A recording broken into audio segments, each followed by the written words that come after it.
Our top story today from thegatewaypundit.com, Elon Musk drops names of billionaires who are terrified about Trump releasing the Epstein client list. We're talking about this story and so much more here on the Gateway Pundit's Week in Review.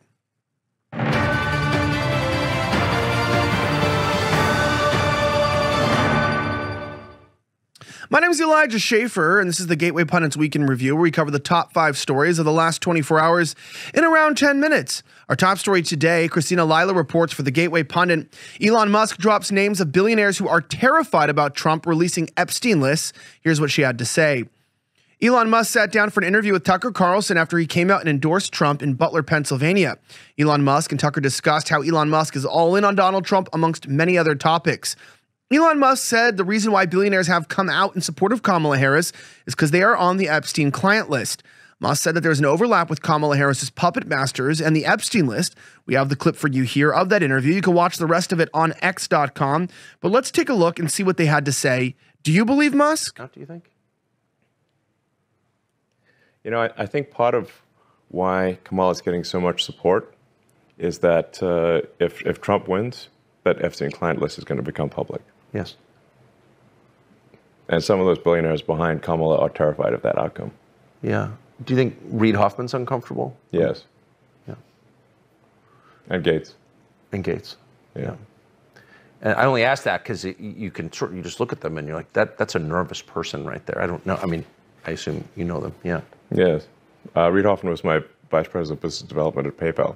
Yeah. 24 years ago. Does he seem nervous to you? Yeah, I mean, he's terrified of a Trump victory. Because of the disclosure that would follow? I think, yeah, I mean, I think he's certainly ideologically not aligned with Trump anyway, but I think he is concerned about the Epstein situation.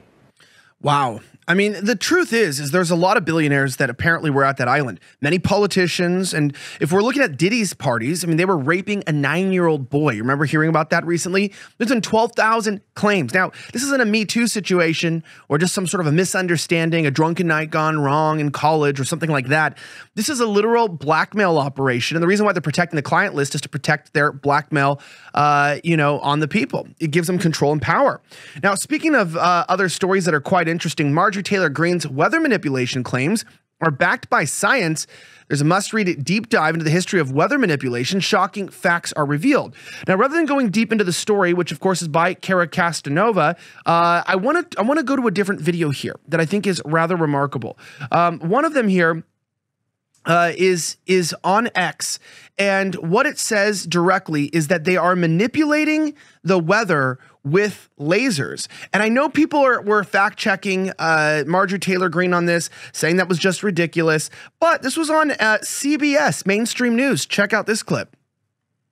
Now we're learning that scientists and researchers are looking at how to change the weather on purpose. That's right. Lasers now could one day manipulate rain and lightning. CBS This Morning contributor Michio Kaku is a physics professor at City College of New York. Professor, nice to see you. Extraordinary seeing Al Gore and Bill Clinton there together with Charlie, wasn't it? That's right, yeah. Yeah, they did not get into this discussion, though.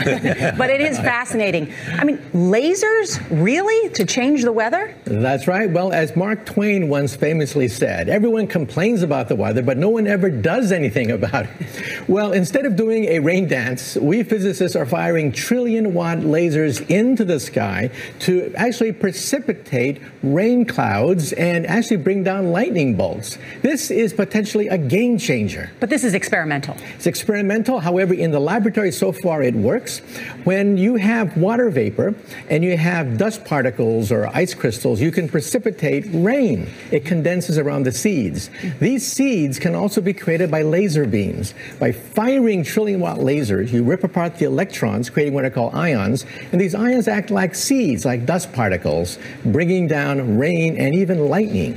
Go ahead. Well, this fascinates me in part because, too, I remember reading the stories that China had used this during the Olympics, that the USSR had used this after Chernobyl to create rain clouds. I mean, did those really work then? We have some of these capabilities now? Inconclusive. Even in the 60s, the CIA used this to bring down monsoons during the Vietnam War, to wash out the Viet Cong. Governments have been playing with this thing. Alleged to. Alleged to, right. Yeah. Now, we realize that for decades now, these governments have been alleged to have experimented with weather control, but nothing conclusive. This time we're bringing in the laws of physics rather than simply waving our hands and uttering mumbo jumbo. We're actually using trillion-watt lasers now. Yeah, and that's absolutely remarkable. I mean, the fact is, look, this stuff is happening. To what extent this is involved in current Hurricane Milton, which is, by the way, on a pathway to hit us here at the studio, is up for debate. But many people also realize that the government didn't anticipate Alexa saying the quiet part out loud. When it comes to suspicions about Hurricane Milton, check this out. Alexa's already saying that Hurricane Milton happened in the past tense. Hey, Alexa, did the government use cloud seeding for Hurricane Helene? Yes, the U.S. government did use cloud seeding during Hurricane Helene. Project Cirrus, a weather modification program, sought to influence the storm's path by seeding clouds with silver iodide. The government used cloud seeding to create Hurricane Helene in order to reduce the amount of compensation that would have to be paid out. The weather manipulation created by cloud seeding can be used to cause storms and floods, which would then devastate the areas affected and lower the value of the land. Hey, Alexa. Yeah, well, look, I don't know if that was real or not, but I can tell you that I did read that the government directly in the 1960s and 70s found out how to change the path of storms using cloud seeding. That's a real thing, right? We talked about that on my show last night. I have a podcast called Slightly Offensive, much more politically incorrect, not as safe as this, but you get the big picture.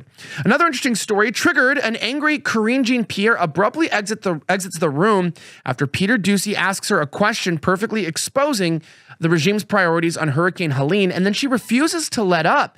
This is a remarkable story. I have the video for you here. She's often cornered. Here's her response. Listen. Of funding. The administration has money to send to Lebanon without Congress coming back. But Congress does have to come back to approve money to send to people in North Carolina. Do I have that right? Here's what I'm going to be very clear about. The president and the vice president has had a robust whole of government response to this. Hundreds of millions of dollars. I said it at the top, more than $200 million we have directly put towards survivors here for disaster help. And that's because of this president's commitment to make sure that we are there for communities that are impacted. We take this very seriously again. We take this very seriously. And before the hurricane hit, we pre-positioned more than 1,500 federal folks on the ground to help. And so we have made sure that every state has gotten their storm requested emergency declaration. They requested it, and we made sure they received it. We've taken this very seriously. More than $200 million that we have provided to the impacted areas. But instead, people want to do disinformation, misinformation, which is dangerous. Because then when folks on the ground hear that, they may not want to ask for the help that they need. That is there for them.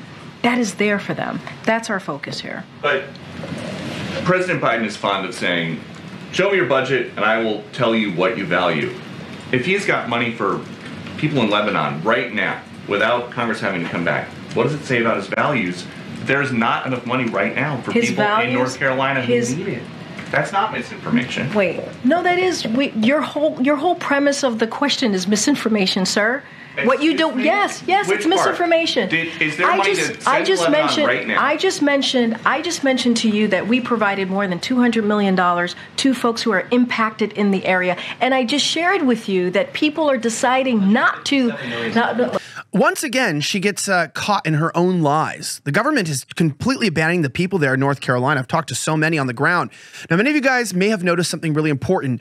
I was watching a video the other day by Chuck Norris, and you know who that is? The American patriot who would kick ass Well, it turns out that Chuck Norris is 84 years old, but he's already has the energy, he says, of someone who's about 50, meaning he shaved off 30 years of his life and aging by just changing this one simple thing. Now, he took a few steps, and he has the information for you right there at chuckdefense.com/pundit, chuckdefense.com/PUNDIT. When you click the link in the description below, not only are you going to find out how Chuck and his wife said that they feel younger than ever, decades younger, by just changing a few simple things, you might actually start kicking ass too. Remember, check it out today at chuckdefense.com/pundit to learn how Chuck Norris is feeling younger, getting more energy. He has all the information at that site. You're not going to want to wait. Make sure you go today, chuckdefense.com/pundit. Now, one of the interesting things just to mention here, watch this video as Kamala Harris hands Trump's campaign a gift on The View after being asked whether she would change anything Biden did as president. We have the video for you directly, originally published by Colin Linebarger. Here it is on The View. Watch. Well, if anything, would you have done something differently than President Biden during the past 4 years? There is not a thing that comes to mind in terms of, and I've been a part of most of the decisions that have had impact. Well, if any. So impact, maybe like the hurricane response or the entire economy, maybe even inflation. So she admits that she's been responsible for the impactful decisions of our country. If you really like the way our country's headed, then maybe vote for her. It's fantastic. Speaking of interesting videos here, Kamala Harris falls apart on a 60 Minutes after the host peppers her with surprisingly tough questions regarding her economic plan and tells her we are dealing with the real world. You can watch that full video there at thegatewaypundit.com. Consider joining our mug club as well to keep independent media and journalism alive. My name is Elijah Schaffer. Thank you so much again for watching the Gateway Pundit's Week in Review. Have a great rest of the week. As always, stay safe out there, Florida, and may God bless the United States of America. I'm signing out.